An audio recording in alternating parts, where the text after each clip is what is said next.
Good evening and welcome back to Sports Talk ATL. I am Chase Earl, joined by Jake Gordon and Alex Sword. Thank you guys for joining us on this Monday. We got a lot of Braves talk to get into the MLB draft. The first three rounds were yesterday. We're also going to recap the Braves and Rays series. We got Max Fried injury updates, and we're going to get into the Hawks too, but we're going to start with the series in the end of the first half of the season, which was the Braves and Rays. They take another 2 out of 3 against the team with the best record. The Rays are on a little bit of a slide. They lost 7 in a row until last night's win over the Braves.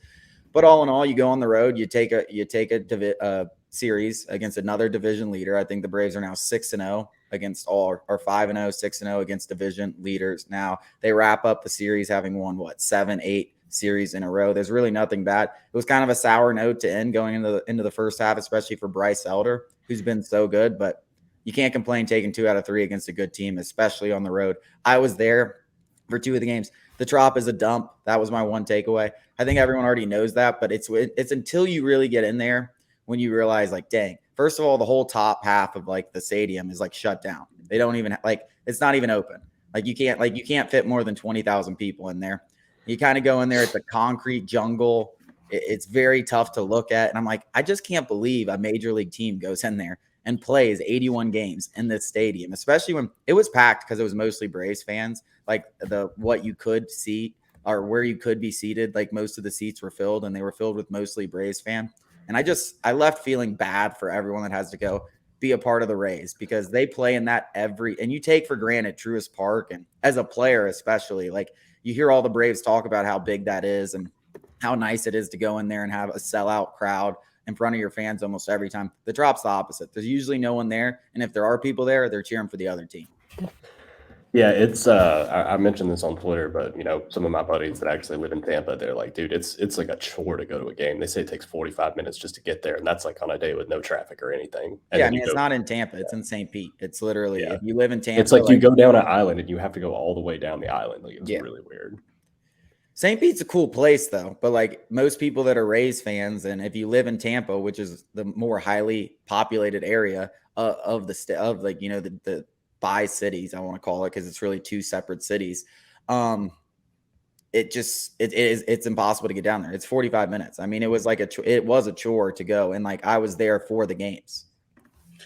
It's always been like that though. I mean, imagine being a player there. First of all, they don't have it's kind of amazing how successful of an organization they've been when they have no incentive to be like the players, other than playing for yourself and being a competitive person. The fans aren't there. That you just said the stadium was terrible. I assume most of these guys live in Tampa.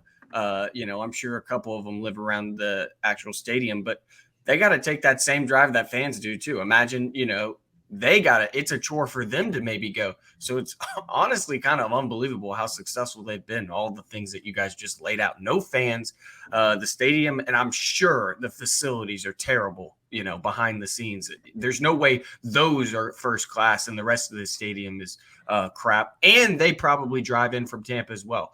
It's kind of unbelievable how successful they've been in recent years with all those things kind of going against them because, like you said, Braves fans take it for granted, but Truist Park is unbelievable. And what's even better is probably the facilities and the faculties, that fans don't get to see. So, and Braves fans or Braves players live right around the stadium. Even if they live in Atlanta, it's a 20-minute drive. Buckhead, 15 minutes. Marietta, you're right there. Everywhere, it's so accessible for fans, and it's accessible for the players as well. So testament to the Rays players for battling through that, because it's probably not easy showing up there with, the 12 Rays fans. Yeah. Well, poor Cole, man, because that's going to be a stadium. That's going to be a stadium sooner rather than later. You hope. But let's get into the actual games. Game 1, Charlie Morton throws an absolute gem. He was unbelievable. As much crap as Charlie Morton gets, you go look up at the end of the first half of the season, he's averaging over 11 K9 with a sub 3.5 ERA. He's just been steady Eddie for the team, and more often than not, he gives you a very high quality start. Game 2, Spencer Strider was electric. He's all the way back. He looks like a guy who can win the NL Cy Young, and I still think, I know he had that little shaky start. I think he's going to end the season strong and give himself a real good chance at becoming the first Cy Young winner since when? I mean, it's been a minute for the Braves, like early 2000s. when Greg Maddux and John Smoltz and Glavin were here. I think he's got to really just, and then Bryce Elder ends it. He ends it on a bad note, which kind of sucks. I mean, he's had such a good first half of the season. And I know a lot of people immediately jump, oh, here's the regression we were all waiting for. Well, maybe they were just playing a really good Rays team that like can hit a couple bombs, and he made a few mistakes. And that's really his first really bad start of the entire first half of the season. So I'm still high on Elder, not going to overreact. Hopefully he comes out to start the second half and has a much better outing. Yeah, what can we say about Sean Murphy? I mean, best catcher, maybe one of the best acquisitions in Braves history. I mean, this guy's going to be the best catcher in baseball or right in the conversation for the entirety of his contract. I mean, that guy is unbelievable. Unbelievable. Yeah, I mean, his offense, I think. I know everyone wanted to be Nobody saw it. Yeah, I mean, everyone kind of wanted to say, oh, it's like some positive regression. You get out of Oakland, you have a better lineup around you. You don't play in a graveyard. Yeah, I thought all those things would help uptick your numbers, but not like this. I mean, he's hitting over 300 with 1,000 OPS. He's like fourth total in all of baseball in WAR. Matt Olson is up there with the leaders in home runs. I mean, you just recap this whole half, and it's been franchise record after franchise record. I mean, I think they set another one over the weekend for most consecutive games with a home run. They had like 26. I mean, it's a franchise record every night, it seems like. And then they won 27 of their last 33 going into the break. They're 5 games clear, I think, of the Rays for the best record in baseball. 9 games clear of the best, or 8.5, I think, for the best record in the National League, which is the Marlins, I think. The Marlins have the third best record in the league. They take 2 out of 3 against the Phillies. They take 2 out of 3 against the Phillies. I mean, I keep saying they're going to fall off, or they're going to go on a little lull, but they keep winning. Yeah, no, it's definitely been impressive what they've been able to do. But at the end of the day, we saw what happened in that series. We saw who's still top dog around there. It's like they came into that series where it was like kind of a litmus test for them, and for us, it was just another series with the Marlins. So, just another series for the Marlins. That's hilarious. So I saw a guy. I think it was Fish Army on Twitter, like one of the few like bigger Marlins Twitter accounts that there is, just a regular fan. And because like right now, the way it would shape out, the Marlins would be the 5 seed, and if they were to win their little wild card series, they'd have to face the Braves. He's like, I'd rather cut my leg off than have to watch an NLDS between the Marlins and the Braves.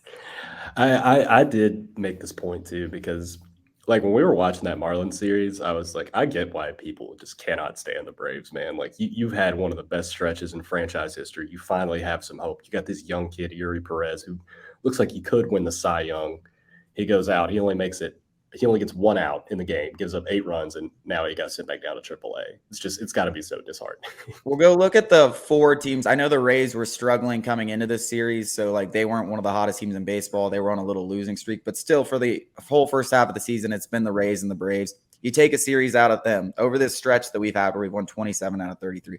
You beat the hottest team maybe in the league in the Marlins. You beat the second hottest team and sweep the Marlins, sweep the Phillies, the second hottest team, and then maybe the third hottest team, or whichever one you want to rank them, the Reds. You go into their building and take 2 out of 3. That's all happened over the last month. And I want to correct you, Chase. I think that was 11 straight. The Rays series, I think it's 11 straight series the Braves capped off the first half of the season. That makes sense. I mean, 33 games. With 11 straight series wins. I mean, we're so spoiled. We're so spoiled. I love the outrage, the fake outrage on Twitter about a Braves loss where, sell the team. This team's got no heart. Yeah, the 2 things that I'm concerned about. One, I just need them to stay healthy. That's my main thing. Like they're getting healthier. I just need them to stay healthy. That's the only thing I'm worried about. And 2 is, just you got to keep up intensity. You can't peak too early, just in general first half thoughts, because we see this happen all the time. It's rarely the best team from the regular season that wins it all. Houston's usually an exception, and they're in the AL, of course. But we've seen the Dodgers fall flat before plenty of times when they've won 105, 110 games. You just got to keep that edge, and like I said, if everybody stays healthy, I'll be perfectly happy with anything else that happens. I don't care what the last record is. I'll take this team against anybody in the playoffs. Yeah. I mean, it does seem like they have the right mindset going into the All-Star break, that this is just the first half, and you got to keep that intensity up, because it doesn't matter how you're playing now. It matters how you play going into October. Let's talk about some of that help coming up after the break. We got some injury updates on Max Fried as well as AJ Minter, who left the game early.